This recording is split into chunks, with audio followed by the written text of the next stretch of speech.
প্রচারণা শব্দটা তো আসলে নেতিবাচক অর্থে ব্যবহৃত নেতিবাচক, হয়, প্রোপাগান্ডা। কিন্তু এটা খুবই মানে অস্বাভাবিক হলো, অপ্রত্যাশিত, মানে আমরা তো চাই না, কিন্তু বাস্তবতা হলো আমাদের দেশে নির্বাচনে প্রচারণাটা হয় এবং এটাকে সবাই স্বাভাবিকই মনে করে।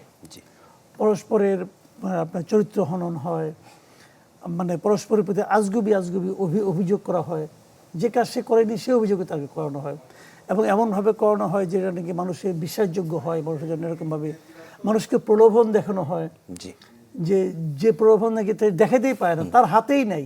ওইটা যেমন আপনার ইদানিং আমরা দেখতেছি প্রায় কিন্তু জান্নাতের টিকিট বিক্রি করতেছি, যিনি বিক্রি করতেছেন উনি কোনো উনার গ্যারান্টি কোথায়, তো উনি বিক্রি করতেছেন। এটা কি প্রচার না প্রচারণা? আচ্ছা, আপনি কি মনে করেন প্রচার? আমি এটা জানতে চাচ্ছি আপনার কাছে। এটা প্রচারণাও না, এটা মিথ্যাচার। প্রচারণার মধ্যে কিন্তু একটু হলেও প্রচার আছে, থাকতে পারে একটু হলেও। হ্যাঁ, কিন্তু এটা তো মিথ্যাচার রে ভাই, টোটালি একদম মানে নির্জলা মিথ্যা।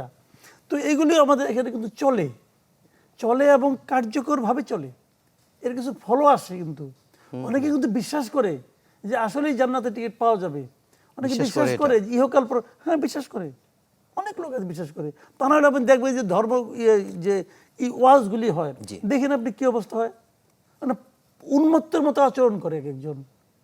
এটা কি তাকে টাকা দিয়ে করায় নাকি? না, এটা তাদের ওর ইমোশন, অন্তর্গত বিশ্বাসটা এরকম হয়ে যায়। হ্যাঁ, এটা তার জন্য অশিক্ষার জন্য নাকি কুশিক্ষার জন্য এটা আমি বলতে পারবো না, কিন্তু হয়তো রে ভাই আমরা তো দেখি এগুলো। ধর্ম ভোটে খুব কাজে এগুলো যে একদমই কাজ করে না তা না, কাজ করে। এগুলো নির্বাচনে চলে। আসলে নির্বাচনে আমরা যে আচরণ বিধি বলি, আমি মনে করি এগুলি আচরণ বিধির মধ্যে মানে ফেলা উচিত।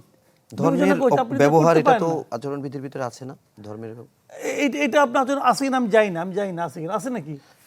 এটা তো থাকার কথা না জাহিদ ভাই, যে মানে ধর্মকে ব্যবহার করে নির্বাচনী ক্যাম্পেইন করা যাবে না। এটা আমি ঠিক জানি না, আমি নিশ্চিত থেকে আন্দাজি বলতে পারি না।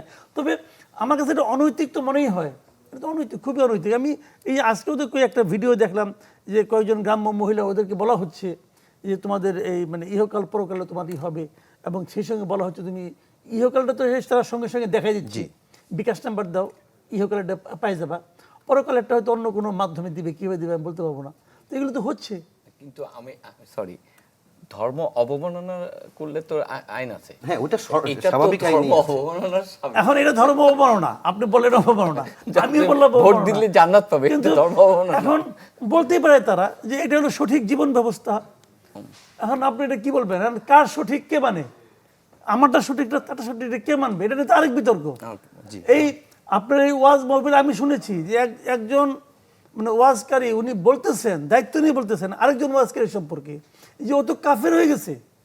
এটা আমি নিজে শুনেছি, সেটা তো বলতেই পারে না। এখন বলতেছেন তুমি এক মুসলিম আর এক মুসলিম, তো এখন বলতে পারেন কি পারেন না ওই বিতর্কে আমি যাবোই না, কারণ আমি তো বুঝি না, কিন্তু আমি তো শুনেছি।